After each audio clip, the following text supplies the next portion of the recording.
Good afternoon, everybody from here in the UK. Good evening to our listeners and viewers in Hong Kong. I'm delighted to be hosting this presentation today with Kevin Barker, Director of Portal GB 1989 Limited. Kevin, welcome. Good to see you. Very much, Grant. Good evening or good afternoon, everybody. Thanks very much for being here. Thanks very much indeed for joining, Kevin. So today on the webinar, what we're going to be talking about is some of the pitfalls, some of the issues with regard to moving to the UK, which you should certainly, in my humble opinion, having recently moved to the UK, look at the very, very earliest opportunity. It's never too early to look at these matters if you are planning to come to the UK.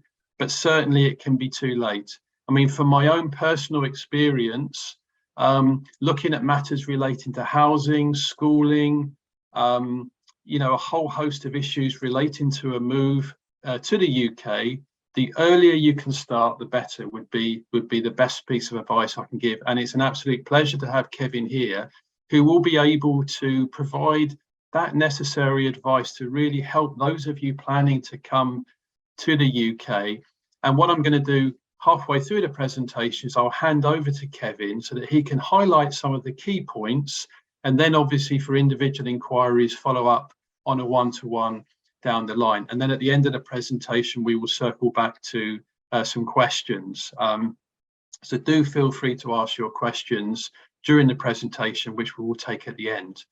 So first of all, I'm going to give a little bit of background to myself and obviously to IP Global. So first of all, I've been in the business since we set it up. I joined the business in 2006. I spent 16 years across Hong Kong and Singapore, and I've recently relocated to the UK, to certainly a cooler UK now that summer is over. And I know obviously it's still pretty warm out there in Hong Kong, but certainly very, very pleasant and great to be here. So let me just talk to you briefly about IP Global first of all. So very much IP Global is a research-driven end-to-end property investment company. We are a very established business across the UK, across Asia, and a number of other jurisdictions and locations across the world. We are present in 15 international cities and have invested in over 18 countries. We have considerable experience. We've invested in over $3 billion of property investment over the years, and we have an excellent investment team who are consistently researching grade A, first-class investment opportunities. And we can demonstrate transparency in terms of where we see markets to invest that offer really great returns for our investors. And very importantly, how we can distinguish ourselves from other property companies is effectively we co-invest. We have our financial success based on the fact that we truly believe in these opportunities. We have skin in the game, and when we say we do believe in these opportunities, we can substantiate that given that we have our own capital invested. Next slide, please. So I'm just going to highlight some of the key cities in the UK, and these are cities that I've recently visited since my return from Hong Kong. So we're going to touch on London, we're going to touch on Birmingham and Manchester. So these are cities that are very familiar with Hong Kongers. And for me, what's been so interesting going back to London after a break of around about 3 years, given the pandemic, is just to see how, for example, they've evolved and changed and grown. Since I've returned, we've seen Crossrail come in. So the new transportation system across London. You know, I see new cutting edge developments, buildings. I recently went into King's Cross and saw these huge developments across where Google have lots of new investment coming in. And, you know, where Brexit has taken place and financial services companies have moved out, new tech, high tech companies have moved in and basically shown how London constantly reinvents itself. And it is certainly a world-class city. And for those of you from Hong Kong, of course, you will be looking at London from an education perspective. We know that it's got over 40 universities, world-class universities, and actually some of the top universities in the world, indeed 4 of the world's top 100 universities. So from a perspective of a place to live, it really is a fabulous city. Economically, unemployment is incredibly low at the moment, and there's a lot of job creation in various sectors. I know that from my Hong Kong clients who have recently relocated and have managed to find a respective career path following their move from Hong Kong. So we'll move on to the next slide. If I think about Birmingham, I think about when I was growing up in the UK, and it was a very underinvested city.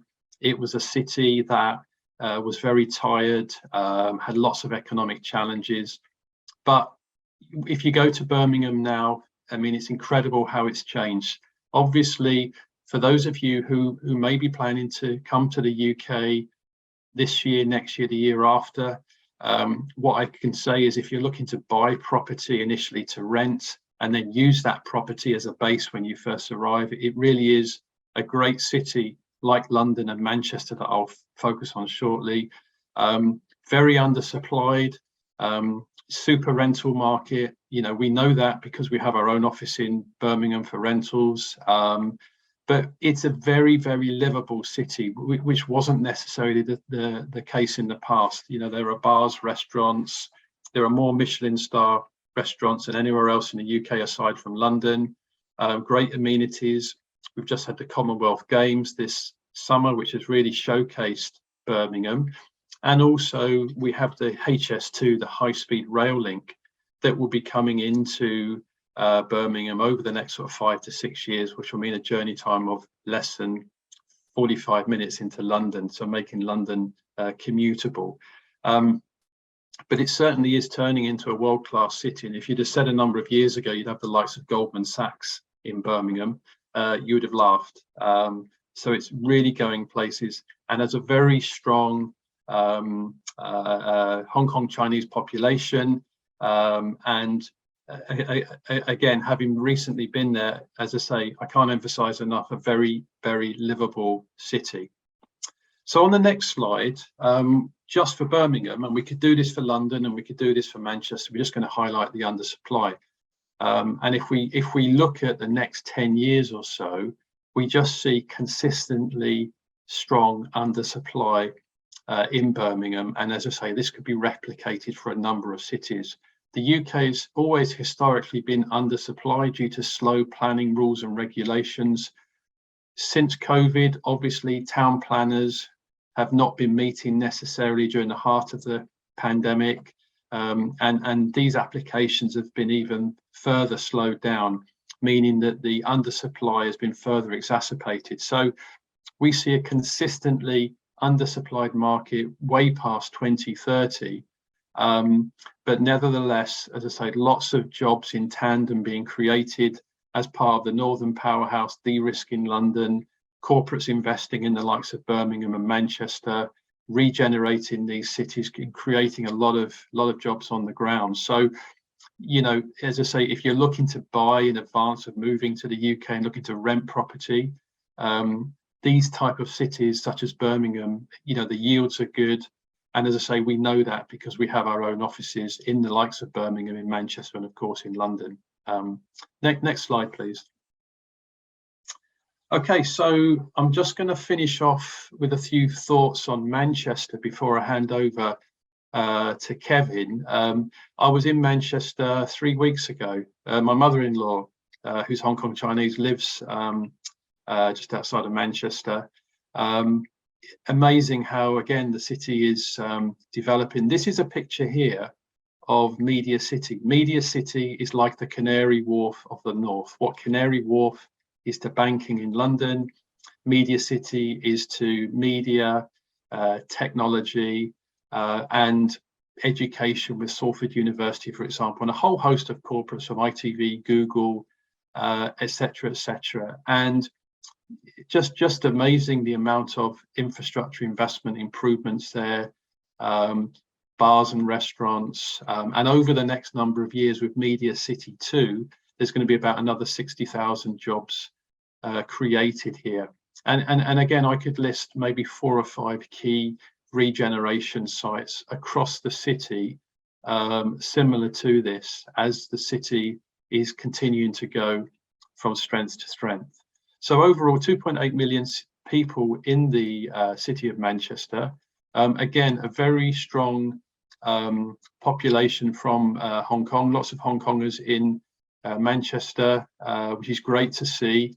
A very big Chinatown, lots of Hong Kong students studying there in the various 3 universities, the Russell Group universities that we see, and again, a market where if you're looking to buy property, it's very undersupplied, but will produce great yields.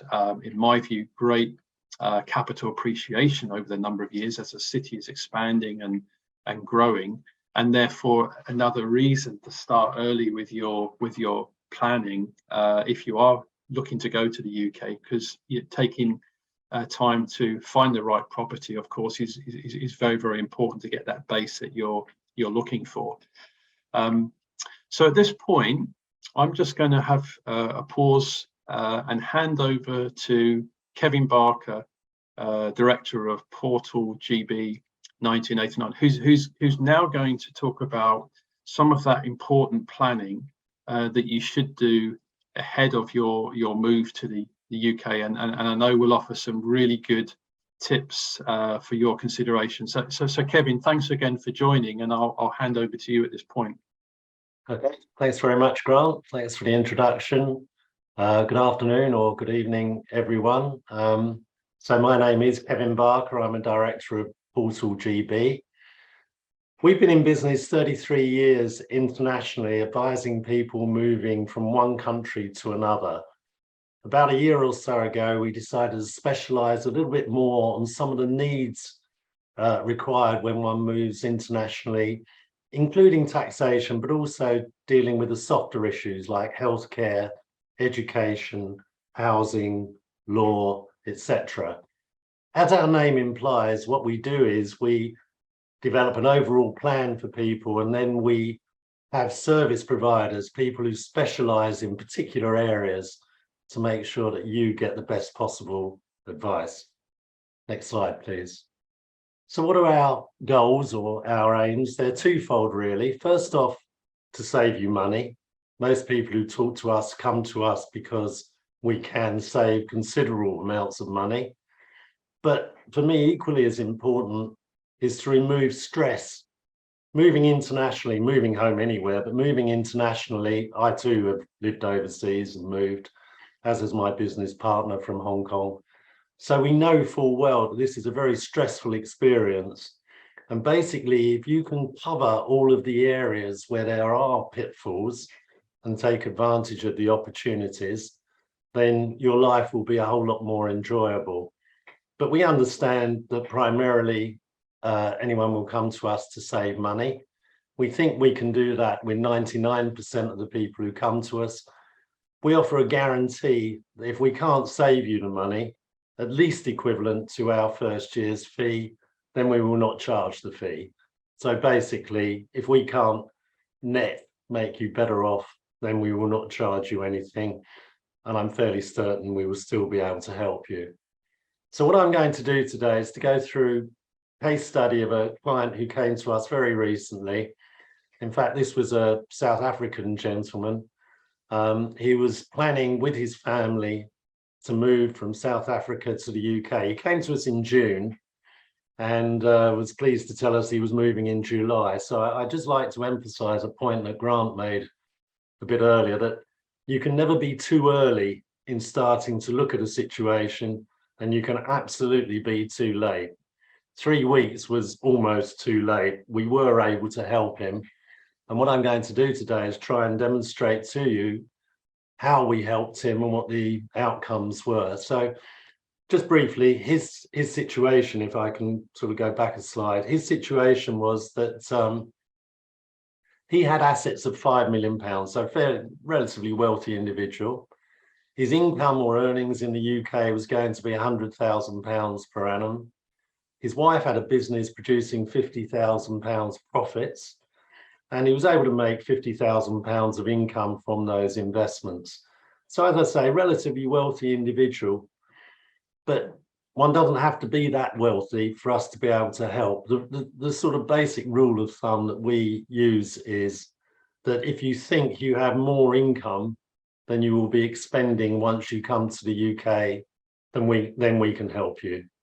Or if your assets are above £500,000, then we should be able to help you. So let's have a look and see what we did for Mr. X. I'm going to start by just looking at the big picture. We actually saved him over a 3-year period approximately £300,000. That was in 3 weeks before he came to the UK. That was the result. Now, on £200,000 of income, had he not come to us, his tax in the UK would normally be £70,000. So that's a tax rate of 35%. Not that high for a first world European country, but a whole lot higher than I think you're paying in Hong Kong. So something which ideally you would try to reduce. 15%, Kevin, just to say at the top rate. Yeah. Well, 35% I think it's not outrageous. It's contributing to a first world economy. But the highest rate in there would have been 45%, which is, I think too high. If you can reduce that rate, then that's what we try to achieve. And with Mr. X, what we were able to do was to reduce his overall taxation per annum to £5,000, which is a tax rate of 2.5% on his worldwide income. Totally legitimately, totally in full declaration and regulation to 2.5%. And we also, this is a little bit notional, the inheritance tax, which is effectively a death duty tax payable in the UK on worldwide assets at 40%. We were able to reduce that potential liability by £1.4 million. So he was a very happy bunny. If we look at the next slide, I can try and explain to you. That, Kevin, just to say, I mean, that is a fantastic achievement, when you think you've got it down to 2.5%, and we talk about Hong Kong being a low tax jurisdiction at 17%. So that just shows you, some of the benefits of taking advice that perhaps on first glance people wouldn't appreciate, that they can get to a position where they can save so much money. And totally legitimately using the rules, using the legislation, declaring everything, being completely in regulation so you can sleep at night, which is just as important. And no risk. I mean, some people worry that there are odd things to be done. There's no investment risk entailed here. So let's have a look and see how we were able to do it. This slide actually, sorry, Kevin, this slide looks, very, very interesting. I know that people get confused about non-domiciled, domiciled. So, I think this information will be very, very interesting that you're about to share. So I'll let you go ahead and explain. I kind of hope I will be able to explain it, but it's an incredibly complex subject. Domicile actually is not a statutory definition. You can't look it up in a textbook or the Taxes Act. It's very personal to each and every person who's on this call today. So every one of you will have a different set of circumstances which has to be looked at before deciding if you are UK domiciled or non-UK domiciled. I would venture to say, though, that probably everybody on this call is non-UK domiciled. So you have this massive advantage in the UK over the rest of us. That would be myself as a UK domiciled person, probably Grant, I suspect, as a UK domiciled person, but interestingly, not his mother-in-law, as we just heard, potentially anyway. So what does non-UK domiciled mean? First off, it's got nothing to do with being resident in the UK. So you can be UK tax resident, but not UK domiciled, and you can be UK domiciled, but not UK tax resident. So the two are interchangeable. it doesn't also refer to the fact of whether you're British and have a British passport. Again, I understand most people on this call will have the right to have a British passport. That does not make you UK domiciled. So what is it? It's where your father was domiciled. Where your father was domiciled determines on the day you were born what your domicile of origin is. And that domicile of origin is actually incredibly difficult to get rid of, to lose, or to change.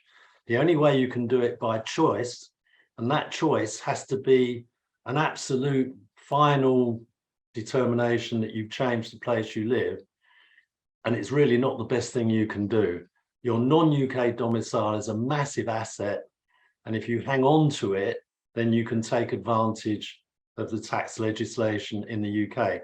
And hanging on to it is actually relatively straightforward. You just simply demonstrate that in the end, there may be circumstances whereby you might not spend your final days in the UK. It's that ultimate intention which actually determines your domicile. So Mr. X was non-UK domiciled, and as a result, properly structured with advice, taking the time which is necessary, we were able to exclude from taxation in the UK any assets that were not brought into the UK and any income which is not remitted to the UK. So basically, all that was left to be taxed was just the income that he was enjoying in the UK. Now, in order to achieve that, you have to be very, very careful about the question of remittance. You have to keep what is called clean capital, that is assets that you've already paid tax on, that you've already accumulated before you arrive in the UK, separate from your mixed capital, which is the capital which is being generated, or income which is being generated once you arrive in the UK. Again, it's a complicated, not easy to explain in 5 minutes situation, but where you need to get the advice to maximize on this advantage. Next slide, please. And the key is to use the window of opportunity, which is probably open now for most of you being Hong Kongers in the tax jurisdiction in Hong Kong. So basically, the window of opportunity is the period normally after you leave one jurisdiction and before you arrive in the UK. The UK legislation says that you become UK tax resident on the day you arrive. Actually, the legislation says on the previous 6th of April, but by concession, HMRC treat the date you arrive as the date you become UK taxable. Before then, you can take all sorts of actions to minimize the tax effect after you've arrived. And it's using this window of opportunity, which is open now, before you arrive in the UK, which gives you the chance to structure the ownership of your assets and the ownership and the receipt of your income to achieve the sort of advantages that Mr. X achieved. Next slide, please. So the actions that you will take in that window of opportunity, first and foremost, protect your non-domicile status. It's actually quite easy to do as well. It's not very difficult. It just really confirms that your ultimate intention may not be to live in the UK. It doesn't matter whether you actually fulfill that intention or not. It is just the evidence of the intention. But we have to work with each individual to achieve that. You then also, in this window of opportunity, have to structure your income in the UK, so as that is defined and clear, and separately your offshore income. So structure that within a company, probably an offshore trust, an offshore company. Excuse me. You have to leave surplus assets in trust. So we talked a little bit earlier about assets over and above what you will need in the UK. They should be left in an offshore trust, probably with an underlying company. And in doing that, those assets will not be taxed in the UK, and neither will the income be taxed in the UK. you should think about whether you need to provide for education. I'm assuming that those people on the call will not be thinking about their own education, but think about the education for your children and grandchildren. That can be quite expensive. And if you remit money into the UK to pay for education for your children or grandchildren, the remittance itself will be taxable unless you use the window of opportunity to set up educational trusts, which can then be used to fund their education, use their personal tax reliefs, and minimize the tax that will be paid. So all of that deals with the offshore element of your capital and income.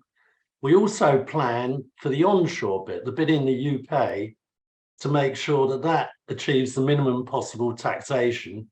And we create what I've described there as the UK tax haven. And we can do that by also using that clean capital that I've referred to previously.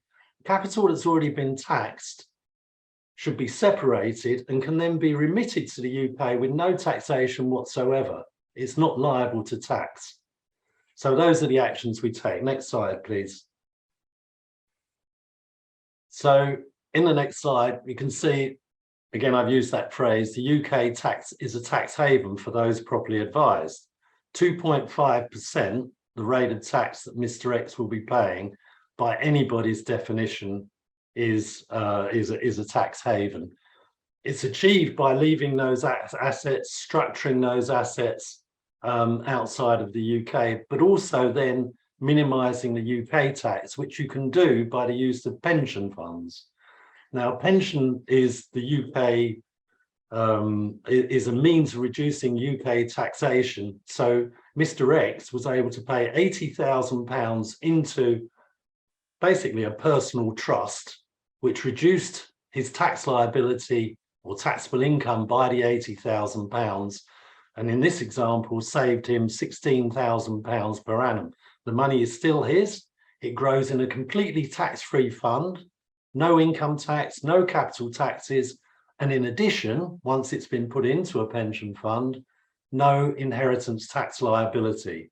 It's a massively attractive thing to do for the amount of money that you have in the UK. And of course, you may then be saying, well, what do I live off? And that's where the clean capital comes into play. You use the clean capital to supplement your income, and you use the pension funds to minimize the tax liability. Next slide, please.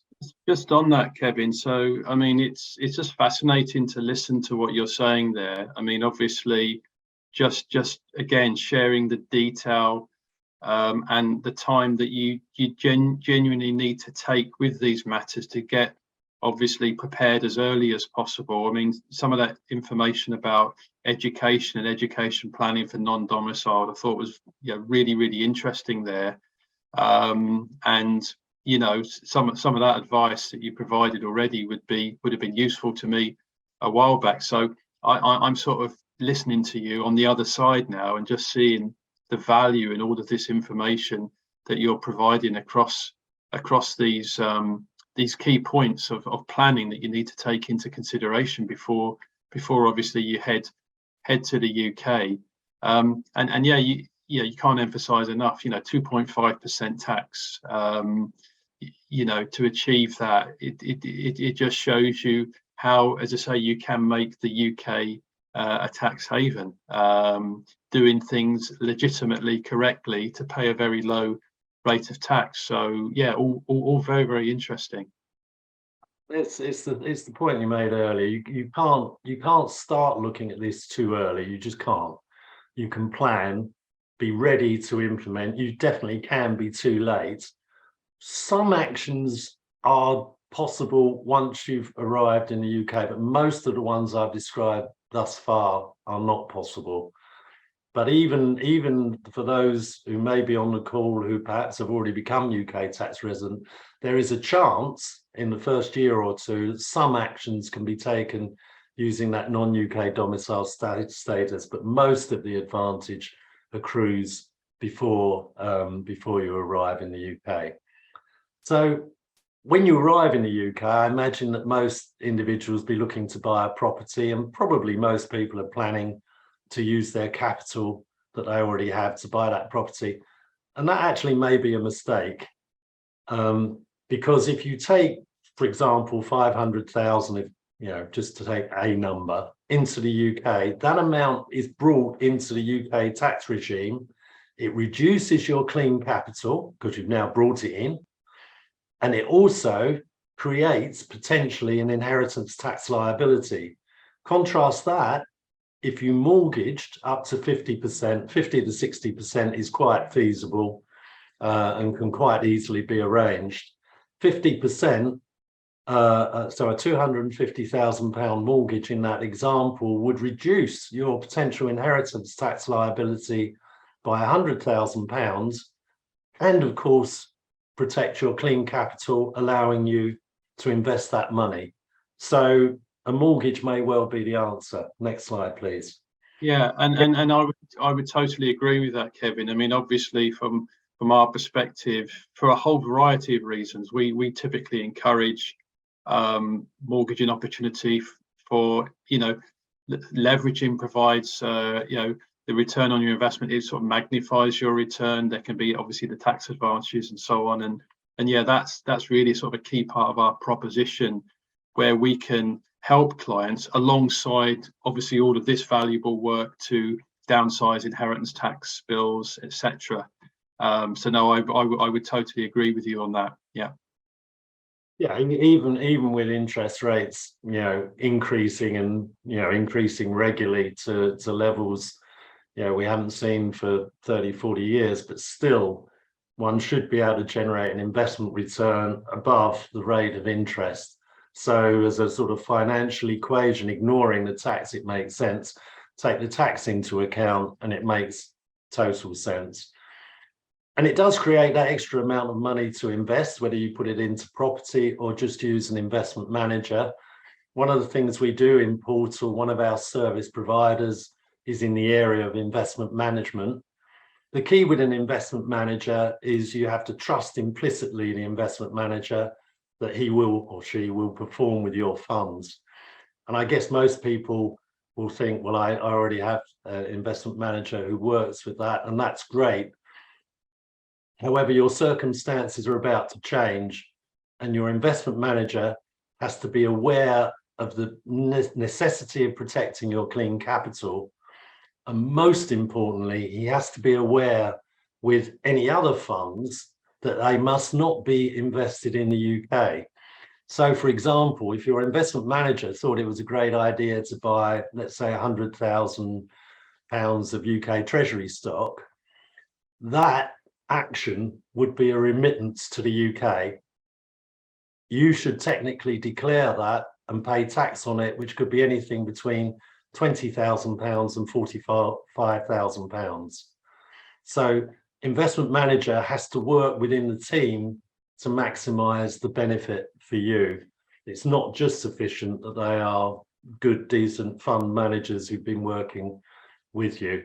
And equally, if you do use your investment funds as collateral for a mortgage, HMRC regard that as a remittance.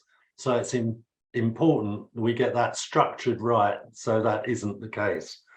So in other words, choosing an investment manager who works within the overall plan is very, very important. Next slide, please.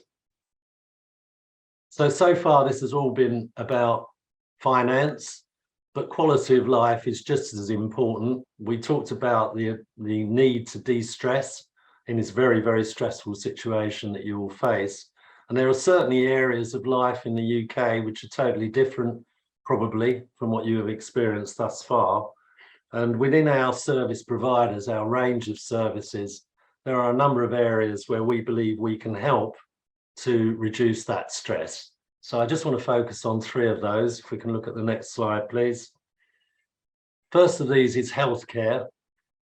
Probably everyone on the call has heard about the wonderful British National Health Service, and it truly is wonderful. But if you have an ingrowing toenail or the need for a hip replacement, I wouldn't count on that happening anytime in the next few months after you arrive, because the National Health Service is itself under stress.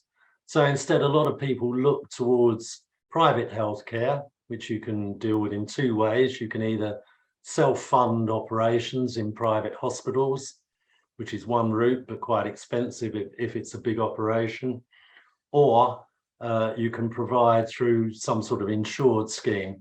The point is that within Portal, we direct you to independent consultants who will give you the best advice on what to do for you and your family in that area, which is very important for your lifestyle. Equally important is insurance. Insurance is not a choice. You will need insurance. You'll need it for the contents of your house. You'll need it to protect the building, the structure of the house. If you have a car, you'll definitely need insurance to be legally able to drive. And you might want to consider insurance if you're married on a joint life survivor basis to protect the remaining inheritance tax that we haven't been able to save.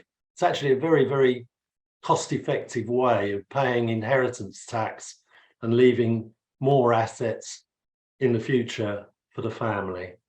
And finally, education. We talked about how to provide the finance for education.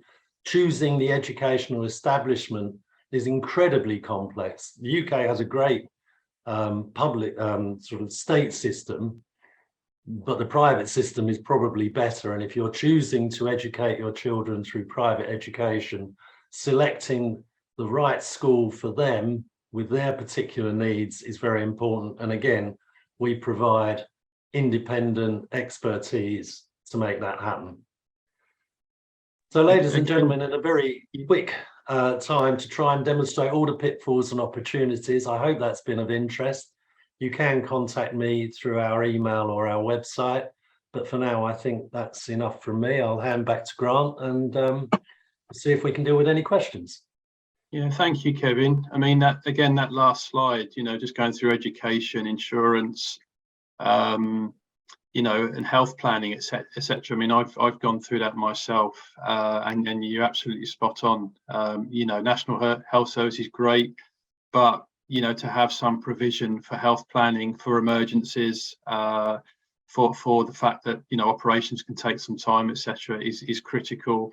The education side, which I've been through, you need to start as early as possible because there's a number of factors to weigh up. And as you quite rightly say, getting the right education for your particular child or children, and obviously insurance as well. Again, given the eventualities that can happen in life, you need to provide that peace of mind for you and your family. So I would echo those points. Yeah, and the thing about our service, I think, is most people will come to us for the finance, for the money, for the taxation, and we totally understand that. And we would have already at that point have delivered all those things. So this is almost like a bonus, because basically all of these services, one can make the inquiry, one can listen, one can find out, one can learn, and then go ahead and do exactly what you choose to do, talk to other people, take advice from other areas. It's great. So you can gather information and understand these things all with no extra cost. And that's obviously exactly what you should do. No, agreed. And certainly, as you say there, I mean, we've had a number of questions that have been coming through on the subject matter that you've covered, and obviously from my side in terms of the property side. So I think we'll get into those questions. But yeah, again, Kevin, thank you for that excellent insight that you've provided there. So let me go to some of the questions, and I know we've got quite a number coming through in terms of sort of subject matter that you've covered and I've covered. So let's go through these. First question, are there any other cities recommended for Hong Kongers besides the most popular three that have been discussed? Okay, so I'll answer that. So yes, absolutely. I mean, aside from London, Birmingham and Manchester, I mean, I've been here a couple of months now and I've sort of re-engaged with so much of the UK. So I absolutely would say that there are a whole host of cities in the UK that would meet the same criteria of wonderful places to live, to study, to invest in, to see capital appreciation, to see good rental yields. Another one I would throw in would be somewhere like York in the north of England, where, you know, having recently visited a very sort of wealthy city, tree-lined streets, you know, a race course close to the city centre, to universities, Russell Group qualified, 24,000 students, and a lot of people from a lot of Hong Kongers there in York as well. So yeah, so there are a number of cities I would say are worthy of consideration. We just touched on three, and certainly offline, you know, feel free to ask details in other cities. Next question: how can I learn about the specific areas within each of those cities discussed? Well, okay, so, you know, from an IP Global perspective, I mean, any of these cities that we invest in, we provide a whole raft of data in terms of the location, in terms of economic. And what I would suggest is, for those who want specific information across London, Manchester, Birmingham highlighted here, or some of the other locations, you do drop a line and I'll be happy to assist to talk through and provide the necessary information. Okay, next question. So what if you don't have a B&O visa? Can I still get citizenship to the UK or Europe? Okay, well, I think I'll take that one. There will be some questions coming up for you, Kevin, so don't worry. There's a whole host of questions. It's just so happened the first few are for me. So yeah, I mean, just what I can add is, of course, you know, this is very much focused on the UK, but, you know, actually we can assist as IP Global outside of the UK. We've been assisting clients in acquiring the EU passport over the past few years via investment into Portugal.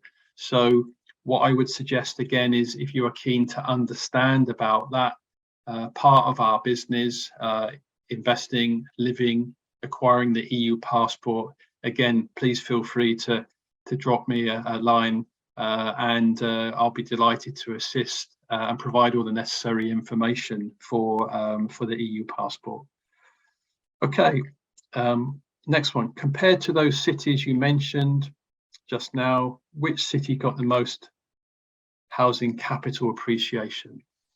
Again, very difficult question to answer. I think the point I would make is, just as a general point, you know, any of the cities that we as IP Global are looking to invest in, we are basically doing so in terms of the same fundamentals. We are looking at all of the economic data. We're looking at unemployment, employment rates. We're looking at supply v demand. We are looking at, obviously, therefore, the amount of housing stock coming into the market.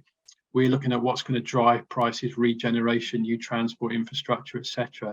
It's a whole host of data that our team work through. And as I mentioned at the outset, we underwrite these deals. So research, due diligence, crunching the numbers is critical before we invest our own capital. And therefore, as I said at the outset, you know, if you're investing your own money, it's very, very different to if you're not investing any capital or taking in risk at all. We really look to bring the best opportunities. So it's very difficult to distinguish from a capital appreciation standpoint as to what city is best over another. What may decide where someone invests is the amount of capital they want to invest, what currency they would like to invest in, euro, GBP, etc. And again, that's probably more for an offline conversation to go into more specifics. Okay, right, Kevin, we have a question for you here as I work through the list, and there is lots and lots of questions for you. So, question here: where else can I get advice over the range of subjects I need help on in the UK? Yeah, well, good question. The reason we first set up our business actually was because there was nowhere I could get advice. When I moved abroad many years ago now, I tried to get advice, and I just couldn't find anyone who was able to give me advice. Since then, obviously, we work with all of our service providers. Some of them I've used personally. All of them will be able to provide advice on their area. But what we found was there is no one entity where you can go and get this sort of cohesive, joined up advice covering all these areas. I mean, you could go to somewhere like, there's in the UK, there's Citizens Advice Bureau, which is there to help citizens who are in trouble, to help them. It's normally when they've got a legal problem or something like that. But sure, they would help, but they wouldn't give you the sort of tax advice that we're talking about. You could go to a tax advisor and they wouldn't dream of talking about healthcare or insurance.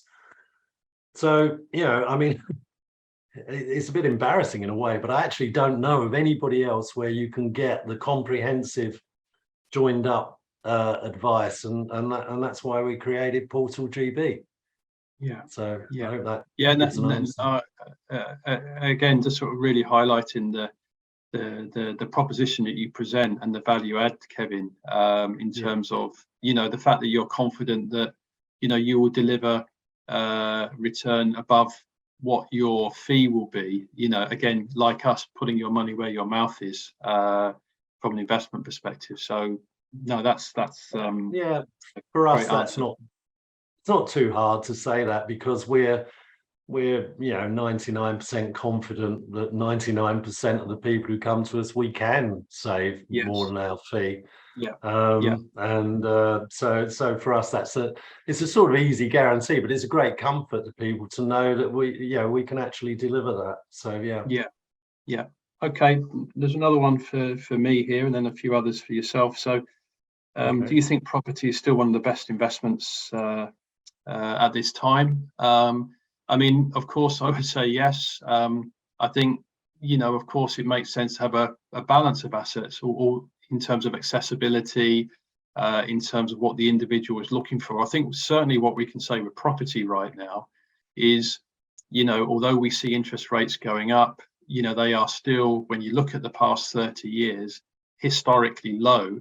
Affordability is very, very good. I mean, I can remember, as Kevin will, in 1988, when interest rates were 15%, we're not anywhere near that type, and we're talking about potentially short, sharp increases before coming down next year as inflation gets under control. So I think, absolutely, it's a great asset class. And of course, we see in the UK, where we manage 5,000 properties, we see upward pressure on rents and yields, given the fact that there's limited supply in the market since the pandemic. We know that because we personally manage rental property, and we get the data every week. And of course, if you're in Hong Kong, you will see that you're talking about a Hong Kong dollar to the pound that is under 9. I mean, I check it every day. It's sort of 8.9 to the pound. When I came in 2006, it was 16 Hong Kong dollars to the pound. So there you go. It's a great opportunity. So okay, what do we have next? So how have you selected the professional service providers in specific areas to whom you will refer clients for advice? So okay, so that's one for you, Kevin, in terms of, I suppose, the attendee is asking, how do you vet, how do you validate the parties that you will be introducing your potential clients to? Yeah, good question. I mean, the answer is we've worked with them for many years, all of them. As I said earlier, I needed help myself. My business partner moved from Hong Kong. He's needed help and advice. So we've used these people. We've also used them in client situations over the last 30 plus years. So it's quite easy. It's through experience, through working with them. Most of the individuals within those companies we've known, I would say all of them, for an absolute minimum of 5 years, some of them for as many as 30 plus years. On the taxation side, a lady we work with there, we first started working with over 30 years ago. So it's through experience, through working together.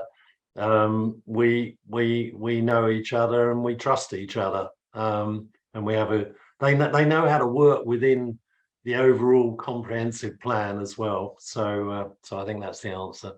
Yeah, I mean, look, just listening to what you say there, you know, the fact that these are long-established partners as well that you've been working with, obviously provides a lot of credibility there, Kevin. So yeah, that's good to hear. Probably this one's for you and me, actually. Which city would you recommend for studying if I'm moving to UK with my kids? Again, there's a lot of different answers to this. Of course, it's got to be somewhere. In terms of, it could be for university. Obviously, it needs to be the correct courses for your children. And then, as Kevin said, there's for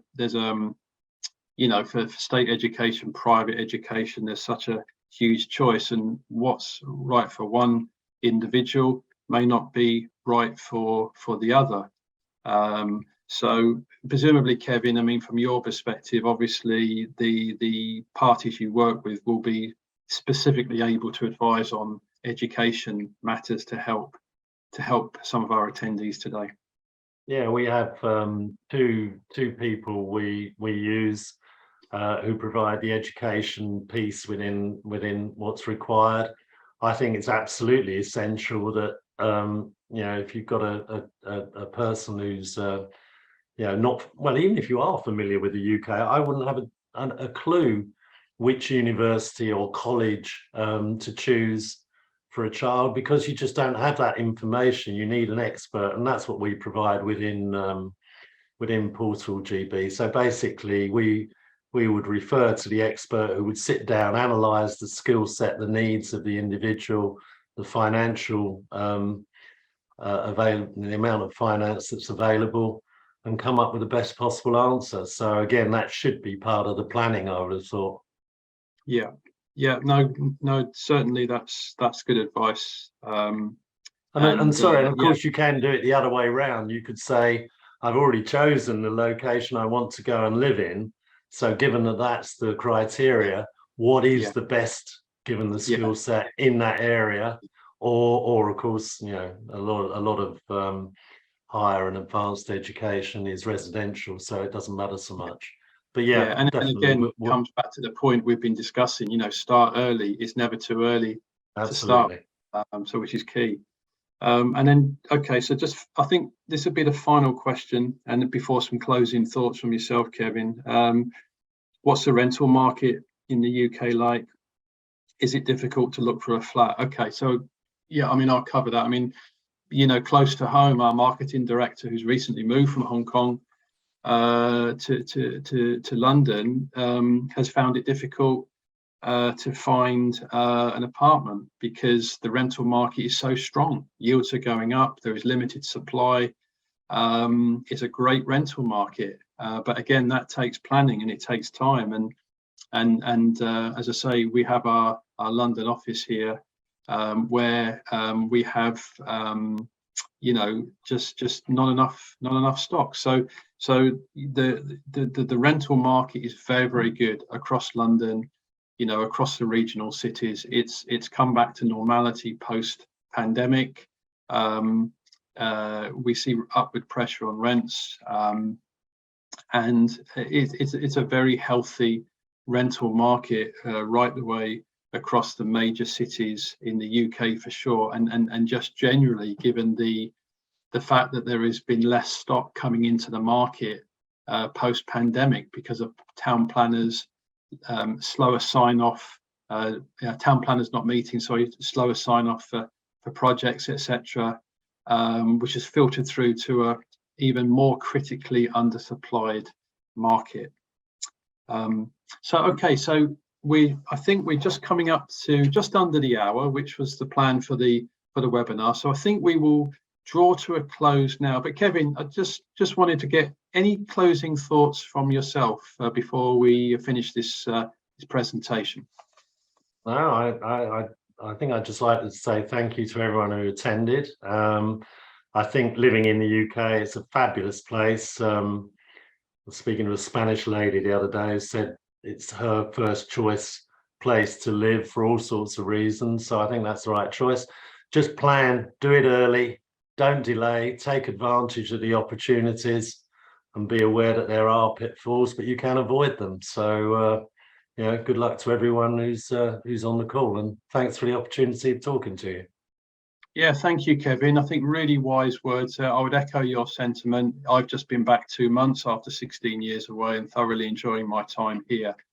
And great subject matter covered, very relevant. I've learned a lot along this call, and as I say, I'm sure the attendees have as well. And hopefully on the IP Global side, that's give you a really good insight into these UK regional cities and London, where we're focusing on. And what I would say to you is, if you require any further information from Kevin or myself, do drop a line. We will then connect you with Kevin so that he can then provide that valuable advice. And obviously, I will be happy to assist in whatever matters that were relevant to this presentation too. And of course, we still have a number of questions, so don't worry, we will come back to you on the other questions. We're just conscious that we try to keep this presentation to quite a concise nature. So, Kevin, thank you again for joining. I wish you a good rest of the day. So from me, it's goodbye too. Hope you've enjoyed the presentation. And for everyone in Hong Kong who's joined, thank you very much indeed, and have a good evening. Thank you very much.